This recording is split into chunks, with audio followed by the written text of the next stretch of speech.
Top quality और consistent performance के लिए सिर्फ सिल्वर पंप नाम याद रखना। ભાજપને હરાવવાનો હુંકાર કર્યો। ગેનીબેને ગુજરાતની ભાજપની સરકારને આડે હાથ લેતા કહ્યું છે, ભાજપ હવે પ્રાઇવેટ લિમિટેડ કંપની બની ગઈ છે। ગુજરાત મોડલની ખાલી વાતો થાય છે। ગુજરાતમાં હજુ પણ કુપોષિત બાળકો જન્મે છે। મહિલાઓ પર અત્યાચાર વધ્યા છે, પરંતુ કોઈ પગલાં લેવાતા નથી।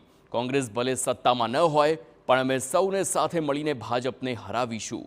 ગુજરાતમાં 2027ની ચૂંટણી कांग्रेस जीतશે તેમ ગેનીબેને જણાવ્યું।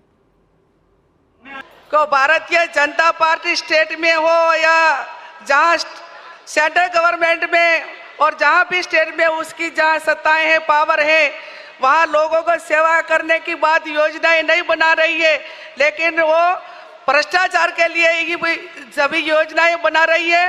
और भारतीय जनता पार्टी वो कोई पार्टी नहीं है, लेकिन एक प्राइवेट लिमिटेड कंपनी बन चुकी है।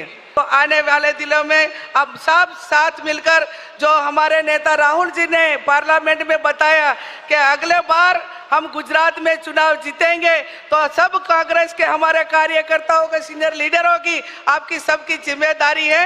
2027 में जो गुजरात में चुनाव आ रहा है, वो चुनाव कांग्रेस पार्टी जीतेगी। कांग्रेसना नेता कन्हैया कुमारे पण आ